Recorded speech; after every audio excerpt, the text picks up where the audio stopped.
terkait pemeriksaan kasus pagar laut yang ditangani aparat Badan Reserse Kriminal, Bareskrim Polri. Terbaru, Kepala Desa Kohot, Arsin bin Asip, diperiksa. Bareskrim menemukan modus bagaimana Arsin DKK membuat dokumen palsu hingga bisa saja menyeretnya sebagai tersangka terkait pagar laut di Tangerang sepanjang lebih dari 30 km yang heboh diperbincangkan. Termasuk rumah digeledah hingga istri Arsin ikut terseret pada Senin, tanggal 10 Februari tahun 2025, malam. Berikut sederet fakta yang Tribun News rangkum tentang pemeriksaan Arsin bin Asip. 1. Rumah Arsin dan ruang sekretaris desa Kohot digeledah. Pada Senin malam, Bareskrim mendatangi kediaman Arsin. Penggeledahan dilakukan oleh sejumlah anggota Polri terdiri dari penyidik Bareskrim Polri dan Inafis Polresta Tangerang. Tim penyidik memeriksa beberapa berkas. Selain itu, nampak mobil sedan Civic Avanza berplat dinas terparkir di halaman rumah Arsin. Usai menggeledah ruang kepala desa, pihak Bareskrim Polri dan Inafis juga turut menggeledah ruangan sekretaris desa Kohot.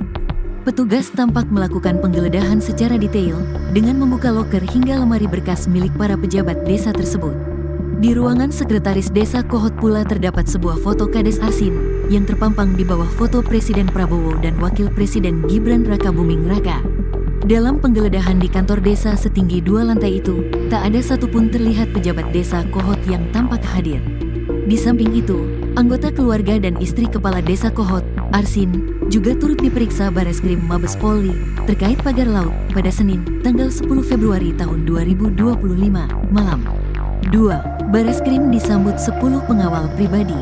Penggeledahan rumah Arsin bin Asip di Jalan Kalibaru Kohot disambut dengan Jaro. Jaro merupakan pengawal pribadi. Nampak ada 10 orang Jaro yang ditugaskan untuk berjaga di rumah Arsin.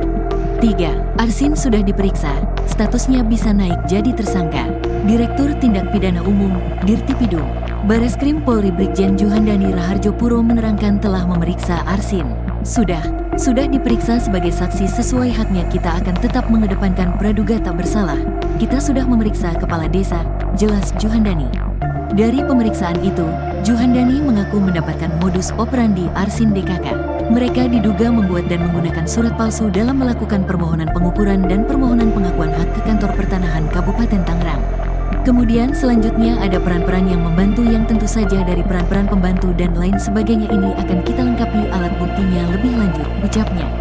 Dalam hal ini, Juhandani mengatakan penyidik sudah memeriksa 44 orang saksi. Nantinya, setelah pemeriksaan saksi hingga pengumpulan bukti, Juhandani menyebut pihaknya akan melakukan gelar perkara untuk menentukan tersangka setelah kasus yang sudah naik ke penyidikan ini. Selanjutnya nanti kalau alat bukti ataupun pemeriksaan sudah selesai kami akan segera menggelarkan.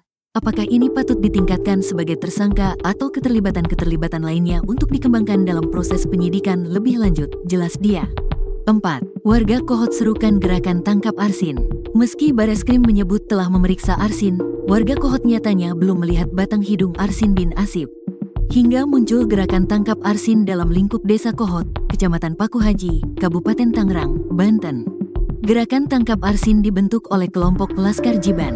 Ketua kelompok tersebut, Aman Rizal menyebut anggotanya mencapai 400. Tujuannya untuk antisipasi buronnya Arsin karena kami sudah membuat tidak percaya dengan kinerja Arsin dan Enjang Karta sebagai sekretaris desa, kata Aman kepada Kompas.com melalui sambungan telepon, Senin, tanggal 10 Februari tahun 2025, malam. Aman mengatakan, warga Kohot sebelumnya pernah mengadukan Arsin ke Inspektorat dan Bupati Tangerang, tetapi tidak ada respons. Aman menduga ada pihak yang melindungi Arsin sehingga laporan warga tidak digubris juga. Kini Aman menyebut Arsin telah menghilang, bahkan mangkir dari panggilan pemeriksaan.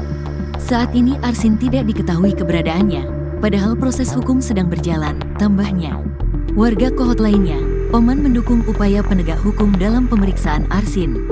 Bahkan warga Kohot rela membantu mencari Arsin jika nantinya kadesnya tersebut ditetapkan sebagai daftar pencarian orang, DPO.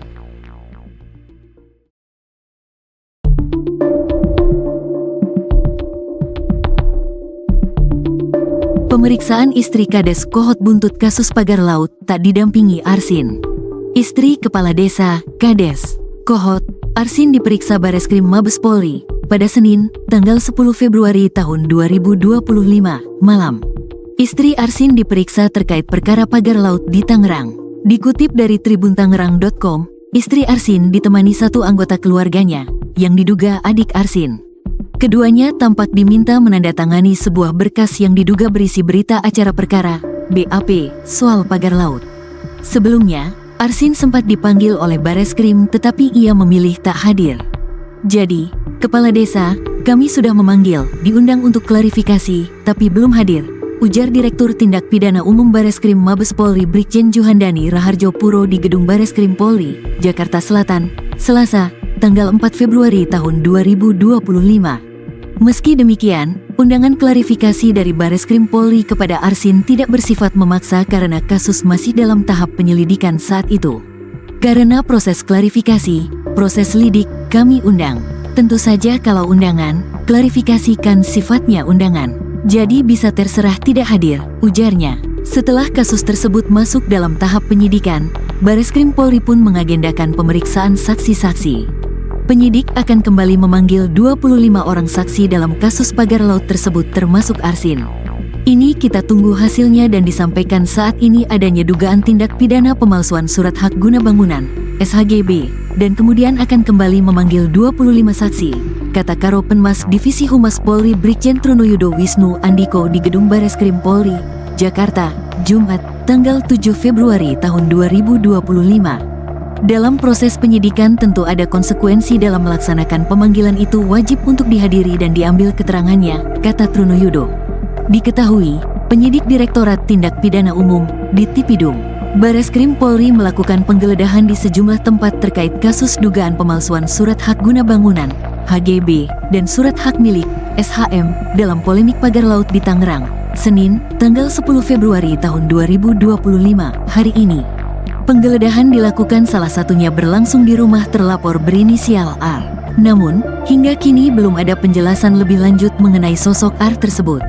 Saat ini penyidik sedang melaksanakan upaya pengumpulan alat bukti lainnya dengan melakukan tindakan paksa berupa penggeledahan di beberapa tempat, termasuk rumah saksi atau pihak yang diduga sebagai terlapor, kata Direktur Tindak Pidana Umum, Dirtipidum.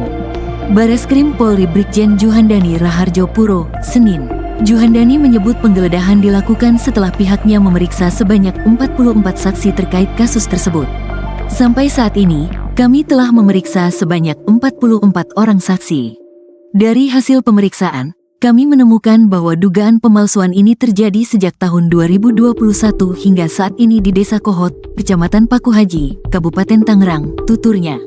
Di sisi lain, lanjut Juhandani, penyidik juga telah menyita 263 berkas warkat penerbitan sertifikat dari Kantor Pertanahan Kabupaten Tangerang yang sebelumnya telah diserahkan oleh Kementerian ATR BPN. Prinsipnya, Direktorat Tindak Pidana Umum Bareskrim Polri melaksanakan penyidikan secara profesional dan transparan kepada masyarakat terkait perkembangan kasus penerbitan SHGB dalam polemik pagar laut yang terjadi di Tangerang, ungkapnya.